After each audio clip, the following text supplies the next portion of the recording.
ইতিহাসের পাতায় এমন কিছু বড় বড় ব্যক্তিত্ব দেখা গেছে যারা এমন বড় বড় কারনামা আঞ্জাম দিয়েছে, অথচ সেগুলো তারা আঞ্জাম দিয়েছেন ভারত পাকিস্তানের মাটিতে বসে এবং বহু আগে। মাশারিকুল আনোয়ারের কথা বলেন, যেখানে তিনি বুখারী মুসলিমকে একত্রিত করেছেন। ইমাম সাগানি এবং মিন্নাতুল বারি পড়লে পাবেন, আমি সেখানে উল্লেখ করেছি সহিহ বুখারীর নুসখা পান্ডুলিপি। সহিহ বুখারীর যে পান্ডুলিপি থেকে আজকে আমরা প্রকাশিত সহিহ বুখারী পাচ্ছি, প্রিন্টেড সহিহ বুখারী পাচ্ছি, টাইপ করা সহিহ বুখারী পাচ্ছি। এই সহিহ বুখারী যে সমস্ত পান্ডুলিপির সহযোগিতা নিয়ে তৈরি করা, তার একটা পান্ডুলিপি ছিল ইমাম সাগানি, যিনি মাশারিকুল আনোয়ার নামক গ্রন্থ লিখেছিলেন, জন্ম পাকিস্তানের লাহোরে। তার পরবর্তীতে আরো বহু আলেম ছিলেন যারা ভারত পাকিস্তানের মাটিতে কোরআন এবং হাদিসের খেদমত করেছেন।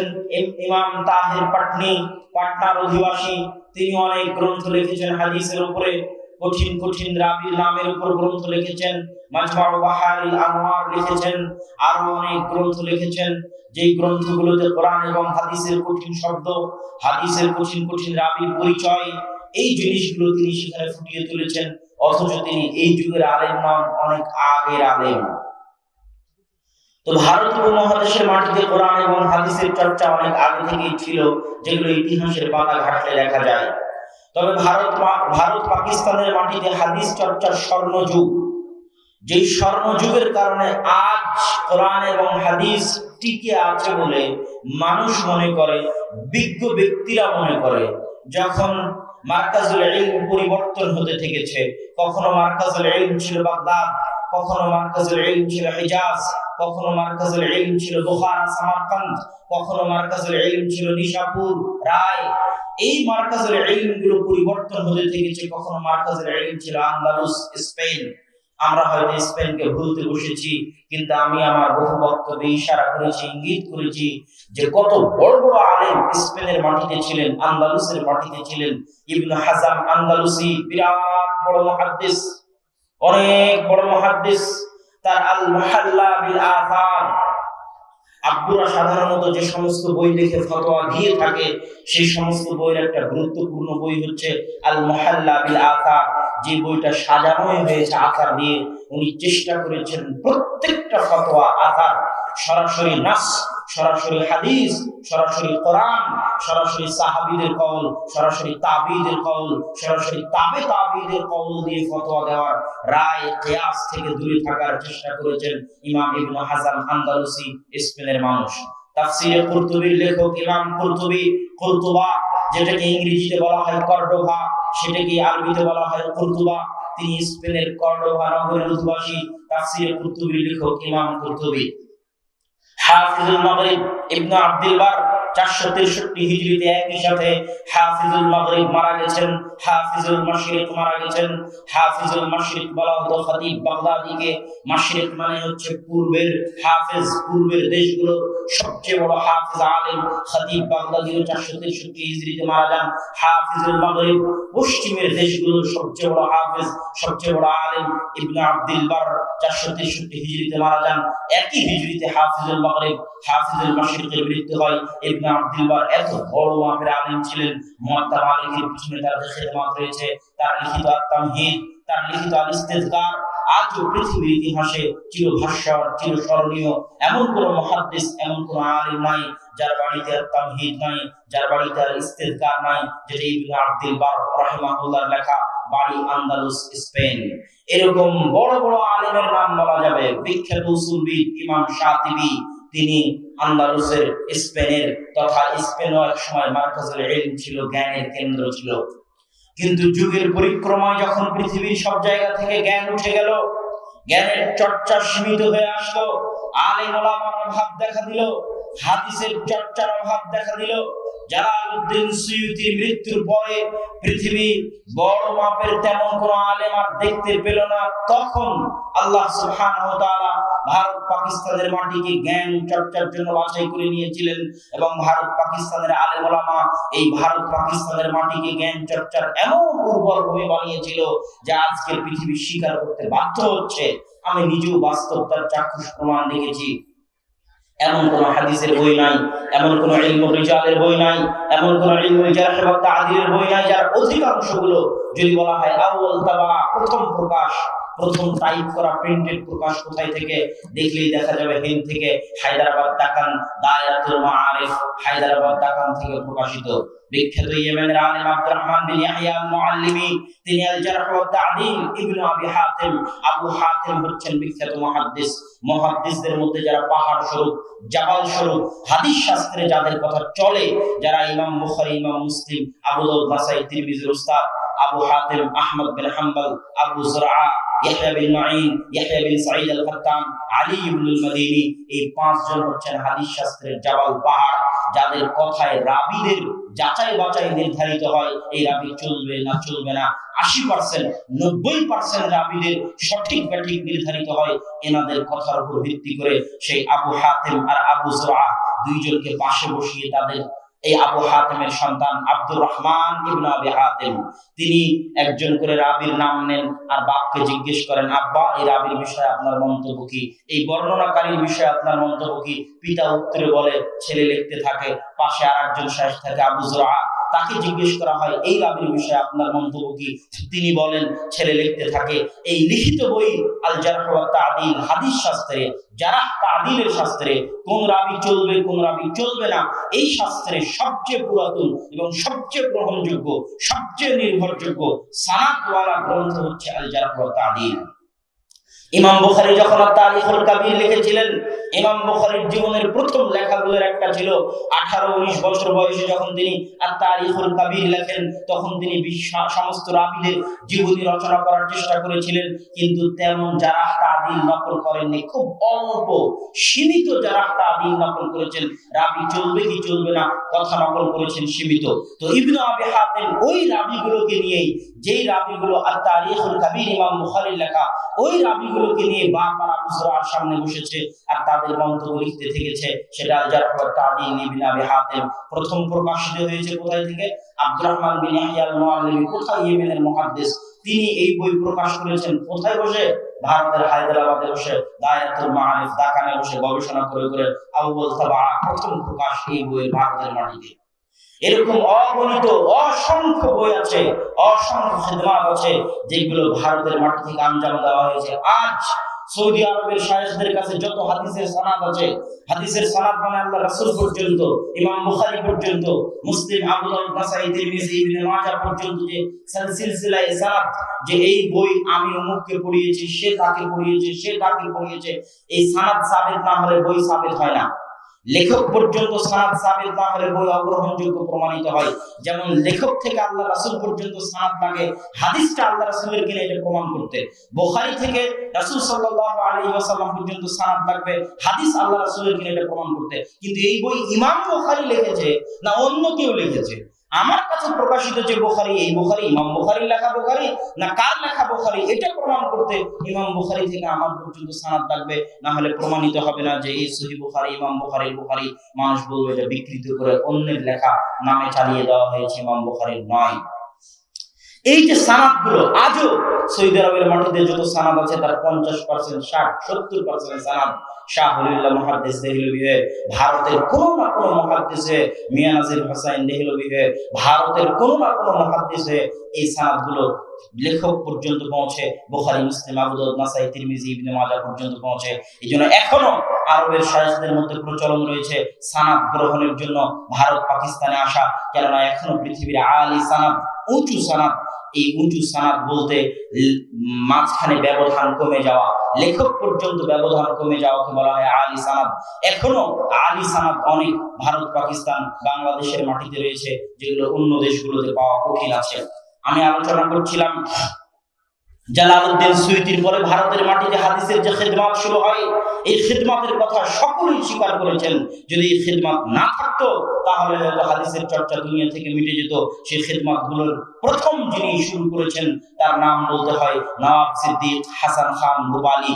নওয়াব সিদ্দিক হাসান খান ভূপালী একাধারে যেমন রাষ্ট্রনেতা ছিলেন, ঠিক তেমন আলেম ছিলেন। এত উন্নত মানের আরবি সাহিত্যে তিনি বই লিখতেন যে আরবদের পক্ষে অত উন্নত মানের আরবি সাহিত্যে বই লেখা সম্ভব কিনা প্রশ্নবিদ্ধ, তারাও সেই বই পড়তে হিমশিম খেয়ে যেত। আকীদার উপর তার 10-এরও অধিক বই রয়েছে নওয়াব সিদ্দিক হাসান খান ভোপালী। আজকে আপনি প্রতিযোগিতায় পাশ করলে পুরস্কার দিচ্ছেন, সেই যুগে নওয়াব সিদ্দিক হাসান খান ভোপালী বুলুগুল মারাম মুখস্থ করতে পারলে এই পুরস্কার, মিশকাত মুখস্থ করতে পারলে এই পুরস্কার, আরবাঈন নববী মুখস্থ করতে পারলে এই পুরস্কার, অগণিত পুরস্কার তিনি বিতরণ করতেন। আজকে মানুষ ফ্রি বই বিতরণ করতেছে, সেই কালে নওয়াব সিদ্দিক হাসান খান ভোপালী তাফসীর ইবনে কাসির, সহিহ বুখারী, ইলামুল মুওয়াক্কিঈন, কিতাবুত তাওহীদ, এরকম শত বই, হাজারো লাখো কপি ভারতের বড় বড় আলেমদের কাছে নিজে ছাপিয়ে ফ্রি বিতরণ করিয়েছেন। বুলুগুল মারাম, মিশকাতুল মাসাবিহ, ভারতের মাটিতে হাদিসের চর্চায় নওয়াব সিদ্দিক হাসান খান ভোপালীর অবদান অনস্বীকার্য এবং আরবের আলেমগণ স্বীকার করে। দ্বিতীয় আরেকজন ব্যক্তি হচ্ছে শাহ ওলিউল্লাহ মুহাদ্দিস দেহলভী। তার লেখা হুজ্জাতুল্লাহিল বালিগার যে আরবি ভাষার মান, এই আরবি ভাষার মান একজন ভারতের মাটিতে বসা একজন অনারব কিভাবে লিখতে পারে তা ভাবতে ভাবতে মানুষ অজ্ঞান হয়ে যেতে পারে। হুজ্জাতুল্লাহিল বালিগাতে শাহ ওলিউল্লাহ মুহাদ্দিস দেহলভী রাফুল আদাইনের কথা লিখেছেন, 12 তাকবীর ঈদের সালাত আদায়ের কথা লিখেছেন, জোরে আমিনের কথা লিখেছেন। তিনি আমলগতভাবে হানাফি হলেও তিনি তার লেখনীতে, তার দার্সে আহলুল হাদিসদের কথা বলে গেছেন। শাহ ওলিউল্লাহ মুহাদ্দিস দেহলভীর মাধ্যমে মূলত ভারতের মাটিতে জমে থাকা শিরক, বিদআত, জুমুদ, তাকলিদের যে জুমুদ ভারতের মাটিতে জেগে বসেছিল, সেটার বিরুদ্ধে প্রথম আন্দোলন মূলত তিনি ইলমি আন্দোলন পরিচালনা করেছিলেন। তার ছেলে তার মৃত্যুর পর আব্দুল আজিজ মুহাদ্দিস দেহলভী, যিনি প্রথম ভারতকে দারুল কুফর ঘোষণা করেন। দারুল কুফর মানে যার বিরুদ্ধে জিহাদ করা যায়, যার গনিমতের মাল লুণ্ঠন করা যায়, যার জোরপূর্বক ক্ষমতা দখল করা যায়, সেটাকে বলা হয় দারুল কুফর। যেহেতু ভারত দারুল ইসলাম ছিল, মুসলমানেরা যেহেতু ভারত শাসন করত, সেহেতু যতক্ষণ ভারতকে দারুল কুফর বলা না হচ্ছে ততক্ষণ জিহাদ জায়েজ হবে না।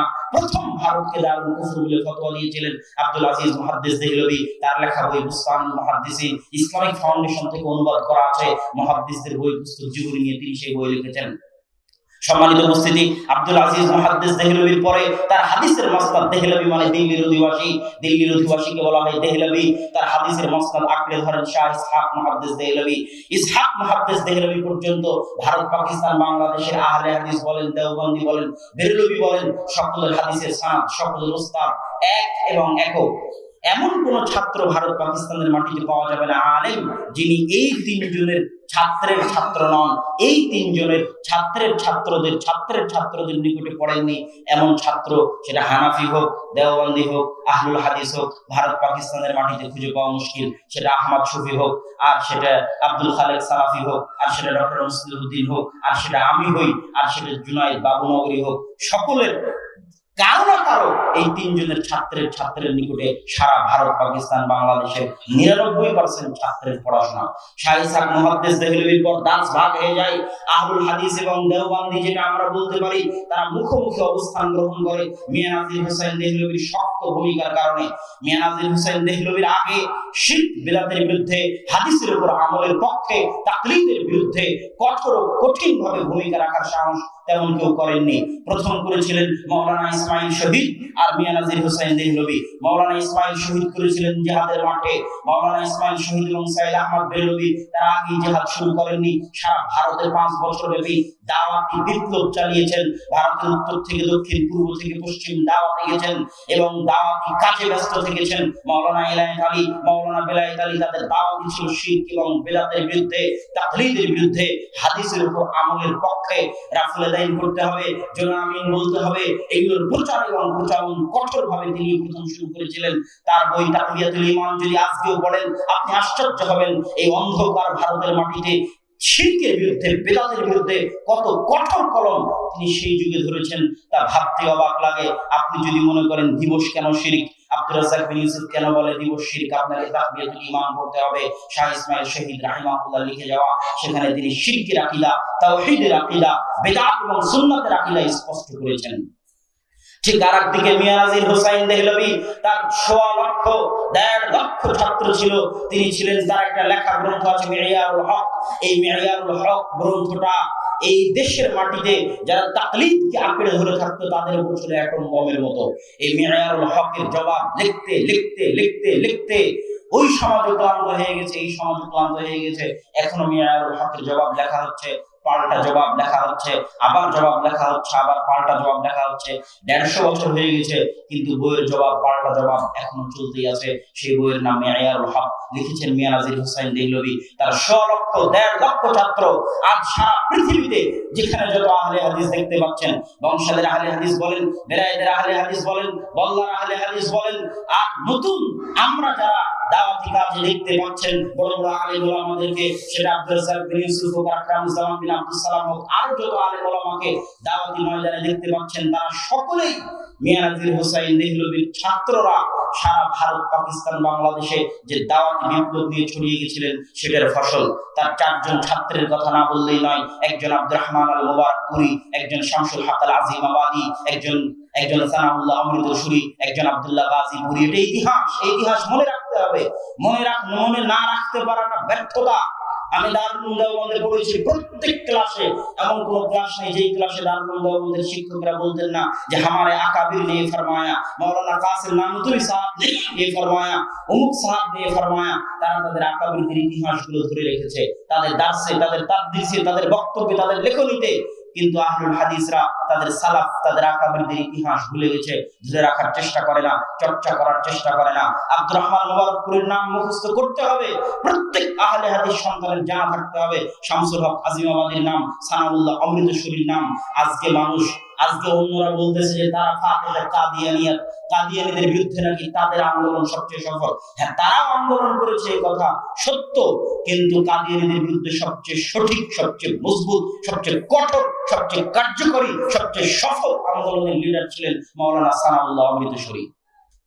এবং তার সাথে মোবাহালাতেই, তার সানাউল্লাহ অমৃতসুরির সাথে মোবাহালাতেই গোলাম আহমদ কাদিয়ানীর মৃত্যু হয়। গোলাম আহমদ কাদিয়ানী এবং সানাউল্লাহ অমৃতসুরির যে মোবাহালা, সেটা ঐতিহাসিক মোবাহালা।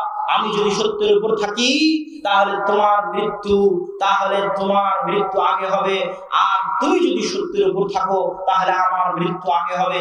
এই মর্মে তারা মোবাহালা করলেন। গোলাম আহমদ কাদিয়ানী আগে মারা গেলেন। গোলাম আহমদ কাদিয়ানীর মৃত্যু প্রায় 40 বছর পর পর্যন্ত নবুয়তের, খাতমে নবুয়তের জীবন্ত মুআজিজা হিসেবে পৃথিবীর বুকে জীবিত ছিলেন মাওলানা সানাউল্লাহ অমৃতসুরি। বলা হয় একই টেবিলে শিয়া আসুক, সুন্নি আসুক, বিরোধী আসুক, দেওবন্দি আসুক, আর আরবিয়া সমাজ আসুক, হিন্দু আসুক, বৌদ্ধ আসুক, ইহুদি আসুক, খ্রিস্টান আসুক, সকলের সাথে একই মঞ্চে তর্ক বিতর্ক করে সকলকে পরাজিত করতে পারবেন, এরকম জ্ঞান আল্লাহ সানাউল্লাহ অমৃতসুরিকে দান করেছিলেন। তিনি আহলুল হাদিস নামে একটা পত্রিকা, আখবারে আহলুল হাদিস নামে একটা পত্রিকা প্রতি মাসে প্রকাশ করতেন। স্বাধীনতার সময় শিখেরা, হিন্দুরা তার অমৃতসর হচ্ছে ভারত পাকিস্তানের সীমান্তবর্তী অঞ্চল পাঞ্জাব, ভারতের পাঞ্জাবের অমৃতসরে তার যে লাইব্রেরি ছিল, বিশাল লাইব্রেরি, শিখেরা, হিন্দুরা সেই বিশাল লাইব্রেরি আগুনে জ্বালিয়ে দিয়েছিল। মাওলানা আবুল কালাম আজাদ দিল্লি থেকে পুলিশ পাঠিয়েও ওই লাইব্রেরি রক্ষা করতে পারেননি। এখানে একটা মজার জিনিস হচ্ছে, মাওলানা সানাউল্লাহ অমৃতসুরি পাকিস্তানের পক্ষে, মাওলানা আবুল কালাম আজাদ ভারতের পক্ষে। মাওলানা আবুল কালাম আজাদ অখণ্ড ভারতের পক্ষে, মাওলানা সানাউল্লাহ অমৃতসুরি দ্বিজাতি তত্ত্ব, মুসলমানদের নিয়ে আলাদা পাকিস্তান তৈরি করতে হবে, সেটার পক্ষে। এই মতভেদ থাকার পরও মাওলানা আবুল কালাম আজাদ যেহেতু আহলুল হাদিস ছিলেন, আমি আমার বহু বক্তব্যে আহলুল হাদিসদের ইতিহাসে বলেছি যে মাওলানা মুহাম্মদ জুনাগড়ি, যিনি সর্বপ্রথম তাফসীর ইবনে কাসিরকে উর্দুতে অনুবাদ করেছেন, যিনি সর্বপ্রথম ইলামুল মুওয়াক্কিনকে উর্দু অনুবাদ করেছেন, যেই উর্দু অনুবাদ থেকে মাওলানা মুহাম্মদ জুনাগড়ির জামাই ডক্টর মুজিবুর রহমান বাংলায় অনুবাদ করেছেন, ওই ডক্টর মুজিবুর রহমানের শ্বশুর মাওলানা মুহাম্মদ জুনাগড়ি, যার অগণিত বই আছে মুহাম্মাদি নামে, সাইফে মুহাম্মাদি, শামি'ে মুহাম্মাদি, দেরায়াতে মুহাম্মাদি, হিদায়াতে মুহাম্মাদি, এরকম মুহাম্মাদি নামে, কায়দায়ে মুহাম্মাদি, সালাতে মুহাম্মাদি, তার মুহাম্মাদি নামে বহু বই আছে। এই জন্য একটা সময় আহলে হাদিস সমাজে আহলে হাদিসদেরকে আহলে হাদিস বলা হতো না, মুহাম্মাদি বলা হতো। যে অমুক মুহাম্মাদি, অমুক হানাফি, উনি মুহাম্মাদি নামে এক সিরিয়ালে অগণিত অসংখ্য বই লিখেছেন। খুতবায়ে মুহাম্মাদি, কায়দায়ে মুহাম্মাদি, এগুলো সব তার লেখা বই ছিল।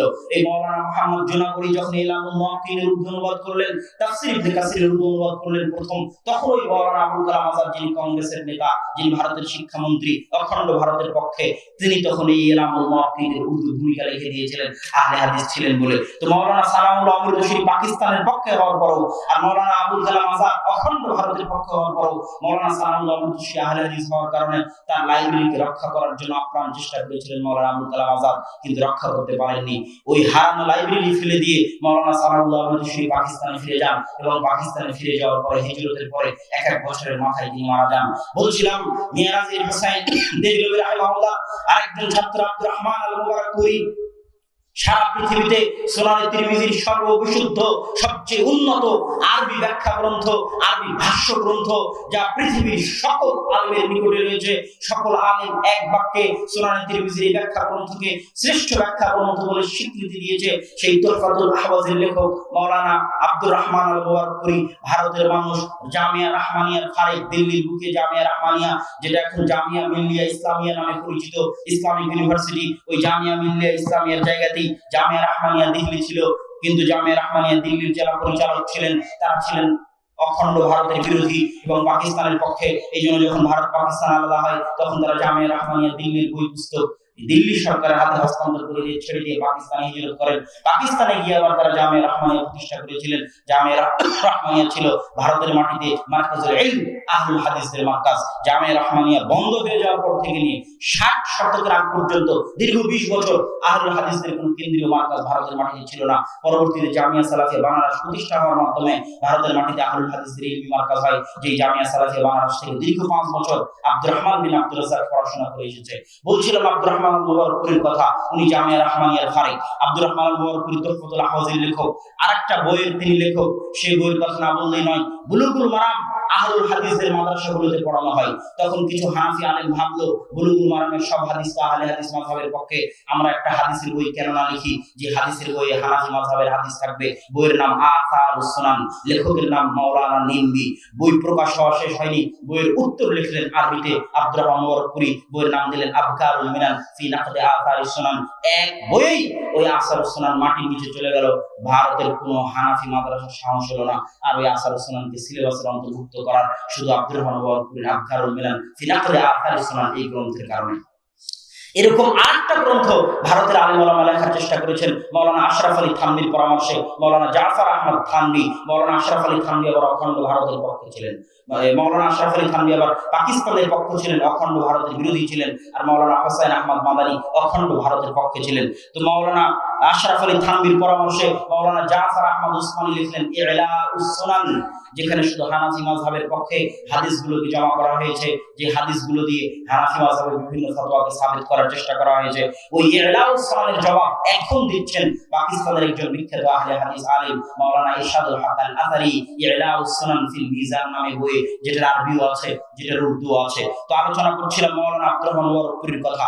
তারপরে মাওলানা শামসুল হক কাযিমাবাদী গায়াতুল মাকসুদ সুনানে আবু দাউদের 32 খণ্ডে আরবি ভাষায় ব্যাখ্যা গ্রন্থ, শ্রেষ্ঠ ব্যাখ্যা গ্রন্থ তিনি লিখেছেন গায়াতুল মাকসুদ। তার লাইব্রেরিকে হিন্দু মুসলিম দাঙ্গায় পুড়িয়ে জ্বালিয়ে দেওয়া হয়েছে। তার লাইব্রেরির কিছু বাকি অংশ ঢাকায় পর্যন্ত এসেছিল, কিন্তু পরবর্তীতে সেটাও হারিয়ে গেছে। ওই গায়াতুল মাকসুদ হিন্দু মুসলিম দাঙ্গায় হারিয়ে যাওয়ার ফলে মাত্র 2 খণ্ড পাকিস্তান থেকে প্রকাশিত হয়েছে, আর পাওয়া যায় না। তবে গায়াতুল মাকসুদের সারমর্ম আউনুল মাহবুদ, যেটা বর্তমানে সারা পৃথিবীতে পরিচিত এবং সারা পৃথিবীর শ্রেষ্ঠ আবু দাউদের ব্যাখ্যা গ্রন্থ আরবিতে গণ্য হয়, সে আউনুল মাহবুদের লেখক হচ্ছেন শামসুল হক আল আজিমাবাদী রাহিমাহুল্লাহ। শামসুল হক আজিমাবাদীর আরেকটা বড় কারনামা, আরেকটা নয়, দুটো বড় কারনামা আছে।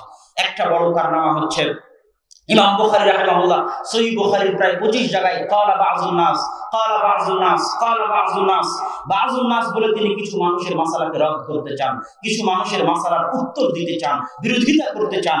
ওই সাধারণত 25 বাযুন নাসের অধিকাংশ মাসালায় হানাফি মাযহাবের বিরুদ্ধে, হানাফি ফিকহের বিরুদ্ধে। তখন মাওলানা আহমদ আলী সাহারানপুরী, যেটা সাহারানপুর জেলা, যে সাহারানপুর জেলায় দারুল দেওবন্দ অবস্থিত, ওই সাহারানপুর জেলায় একটা মাদ্রাসা অবস্থিত মাযহারুল উলুম, যে মাদ্রাসার শাইখুল হাদিস ছিলেন ফাজাইল আমরের লেখক মাওলানা জাকারিয়া কান্দেলভি। ওই মাদ্রাসার শাইখুল হাদিস মাওলানা আহমদ আলী সাহারানপুরী অনেক পুরাতন, অনেক আগের প্রথম শাইখুল হাদিস তিনি। এবং ভারতের যত কুতুবে সিত্তার বই পুস্তক আছে, সব কুতুবে সিত্তার বই পুস্তকে মাওলানা আহমদ আলী সাহারানপুরীর টিকা আছে, যেগুলো দেওবন্দ থেকে ছাপা, এবং প্রত্যেকটা টিকায় তিনি হানাফি মাযহাবকে সাবিত করার চেষ্টা করেছেন। তার পাল্টা খেদমত এখন পর্যন্ত আহলে হাদিসদের পক্ষ থেকে হয়নি। আহলে হাদিসদের পক্ষ থেকে এই খেদমতের অভাব আছে, যে আহলে হাদিসরা কুতুবে সিত্তার প্রকাশ করবে সহিহ টিকা দিয়ে, সহিহ ব্যাখ্যা দিয়ে, টিকা ব্যাখ্যা দিয়ে কুতুবে সিত্তার প্রকাশ করবে। এই খেদমত এখনো ভারত পাকিস্তানের আহলে হাদিসদের পক্ষ থেকে হয়নি। কিন্তু সেই কালে মাওলানা আহমদ আলী সাহারানপুরী কুতুবে সিত্তার সব বই হানাফি মাযহাবের টিকা অনুযায়ী প্রকাশ করে দিয়েছিলেন। তখন তিনি সহিহ বুখারীর যে 25 জায়গায় ক্বালা বাযুন নাস বলে হানাফি মাযহাবকে রদ করতে চেয়েছেন ইমাম বুখারী, ওই 25 জায়গায় তিনি উত্তর দিয়েছেন। কে উত্তর দিয়েছে? আহমদ আলী সাহারানপুরী উত্তর দিয়েছে এবং হানাফি মাযহাবকে প্রতিষ্ঠা করার চেষ্টা করেছে। তার বই লেখা শেষ হয়নি, তার ওই বইয়ের উত্তরে ইমাম বুখারীর পক্ষে, ইমাম বুখারীর ক্বালা বাযুন নাসের রদ যে সঠিক এটার পক্ষে শামসুল হক আজিমাবাদী রাহিমাহুল্লাহ অল্প দিনের মধ্যে আরবিতে বই লিখে তার ওই কথাকে চাপিয়ে দিলেন, তার ওই কথাকে রদ করে দিলেন। এই খেদমতের উত্তর দেওয়া, এই খেদমতের প্রতিদান দেওয়া অনেক কঠিন। আরেকটা বড় খেদমত, মাওলানা শিবলি রহমানী নাদতুল উলামা লখনউ, যখন তারা ইমাম বুখারীর উপর অভিযোগ তুলতে লাগলো, ইমাম বুখারীর ফিকহের উপর অভিযোগ তুলতে লাগলো, মাওলানা আবুল আলা মওদুদী কর্তৃক প্রভাবিত হয়ে হাদিসের উপর অভিযোগ তুলতে লাগলো, তখন শামসুল হক আজিমাবাদী তার ছাত্র মাওলানা আব্দুস সালাম মুবারকপুরীকে বলল, শোনো একটা বই লেখো ইমাম বুখারীর পক্ষে। তখন ছাত্র শিক্ষক পরামর্শ করে সহযোগিতায় একটা বই লিখলেন সিরাতুল বুখারী। যখন মাওলানা শিবলি রহমানী লিখেছিলেন সিরাতুল নুমান তথা সিরাত নুমান ইবনে সাবিত, সেটা তিনি ইমাম বুখারী এবং আহলুল হাদিসের উপর অনেক অভিযোগ উত্থাপন করেছিলেন। ওটার উত্তরে সিরাতুল বুখারী লিখলেন শামসুল হক আজিমাবাদী এবং তার ছাত্র আব্দুস সালাম মুবারকপুরী। আমার দেখা, আমি মিন্নাতুল বারীতে ইমাম বুখারীর জীবনী লিখতে গিয়ে দেখেছি সিরাতুল বুখারীর চাইতে শ্রেষ্ঠ ইমাম বুখারীর জীবনী কোনো গ্রন্থ আরবি ভাষাতেও নাই, উর্দু ভাষাতেও নাই, বাংলা ভাষাতেও নাই, যেটা আহলুল হাদিসদের খেদমত, ভারতের আহলুল হাদিসদের খেদমত, উর্দুতে লেখা সিরাতুল বুখারী। সম্মানিত উপস্থিতি, আরেকজন পাকিস্তানের বিখ্যাত মুহাদ্দিসের খেদমত বলি, যেটা আমি মিন্নাতুল বারী লিখতে গিয়ে দেখতে পেয়েছি, সেটা হচ্ছে ফাইজুল বারী আনোয়ার শাহ কাশ্মীরি, বিখ্যাত হানাফি আলেম, হানাফি পণ্ডিত, দারুল উলুম দেওবন্দের মুহাদ্দিস। তিনি ফাইজুল বারী লিখতে গিয়ে, ফাইজুল বারীর দাস দিতে গিয়ে এই হাফিজ ইবনে হাজার আসকালানির লেখা ফাতহুল বারী অগণিত জায়গায় তিনি ভুল ধরার চেষ্টা করেছেন। কে ভুল ধরছেন? হাফেজ ইমাম কাশ্মীরি, মাওলানা কাশ্মীরি। কার ভুল ধরছেন? হাফিজ ইবনে হাজার আসকালানির ভুল ধরছেন। যদিও হাফিজ ইবনে হাজার আসকালানির বইয়ের ভুল ধরার চেষ্টা সেই যুগে মাওলানা বদরুদ্দিন আইনি করেছিলেন, কেননা আইনি এবং আসকালানি একই শহরে বাস করতেন, কায়রো শহরে। আজ হাফিজ ইবনে হাজার আসকালানি সারা রাতে বাড়িতে যা নোট করে নিয়ে আসতেন, পরের দিনে তা দার্স দিতেন। আজকে যেমন দার্স রেকর্ড হচ্ছে, ওরকম ছাত্ররা দার্স লিখে নিত। একজন ছাত্র ওই লিখে নেওয়া দার্স বদরুদ্দিন আইনি রাহিমাহুল্লাহকে দিয়ে আসতেন, উনি আবার তখন ওটার জবাব লিখতেন। যখন ফাতহুল বারী প্রকাশ হয়ে গেল, ফাতহুল বারী প্রকাশ হওয়া মাত্রই ফাতহুল বারীর ভুল ধরে তখন উমদাতুল কারী বদরুদ্দিন আইনির লেখা শারহ প্রকাশ হলো, যেটার উত্তর দেওয়ার চেষ্টা করেছেন হাফিজ ইবনে হাজার আসকালানি আল ইনতিকাজুল ইতিরাজুল ইনতিকাজ, এই গ্রন্থগুলোতে তিনি উত্তর দেওয়ার চেষ্টা করেছেন, কিন্তু তার আগে তিনি দুনিয়া থেকে বিদায় নিয়েছেন। তো আনোয়ার শাহ কাশ্মীরিও হাফিজ ইবনে হাজার আসকালানির ভুল ধরার চেষ্টা করেছে ফাইজুল বারীতে। এবার হাফিজ মুহাম্মদ গন্দলবি, পাকিস্তানের আলেম, তিনি একটা বই লিখেছেন ইরশাদুল কারী ফি নাকদ ফাইজুল বারী। উনি ফাইজুল বারীতে মাওলানা কাশ্মীরি হাফিজ ইবনে হাজার আসকালানির ভুল ধরতে গিয়ে কি ভুল করেছেন, আর উনি নিজে কি ভুল করেছেন, আর ইবনে হাজার আসকালানির ভুল ধরতে গিয়ে কি ভুল করেছেন তা তিনি লিখেছেন। এই খেদমতগুলো পড়লে আপনাকে এবং আমাকে তাদের জ্ঞানের সামনে শিশু মনে হবে যে এই উপমহাদেশের আহলুল হাদিস আলেমরা কি না খেদমতের আঞ্জাম দিয়ে গেছে, ইলমি খেদমতের যে আঞ্জাম দিয়ে গেছে, তার ঋণ শোধ করা আহলুল হাদিসরা তো দূরে থাক, হানাফি ভাইয়েরাও শোধ করতে পারবেন না। কেননা হানাফি ভাইদের মধ্যেও ইলমের চর্চা দেখা দিয়েছে আহলুল হাদিসদের চর্চার কারণে। কুতুবে সিত্তা প্রথম উর্দু অনুবাদ করেছে আহলুল হাদিসরাই। ওয়াহিদুজ্জামান হায়দারাবাদী রাহিমাহুল্লাহ তিনি প্রথম উর্দু অনুবাদ করেছেন। তো সম্মানিত উপস্থিতি, আমি আহলুল হাদিসদের ইলমি যে খেদমত, এই খেদমতের উপর যদি বলি তো ঘন্টার পর ঘন্টা এমনি বলতে থাকা যাবে। ভারত পাকিস্তানের আহলুল হাদিস আলেমরা হাদিসের কি ধরনের খেদমত করেছেন। আজকে এখন আমি যদি মদিনা ইসলামী বিশ্ববিদ্যালয় থেকে পড়ে এসে বলি যে ভারতের আলেমদের নিকট থেকে ইলম নেওয়া যাবে না, জ্ঞান নেওয়া যাবে না, আকীদার শিক্ষা নেওয়া যাবে না, তাহলে এটা নিমক হারামি হবে।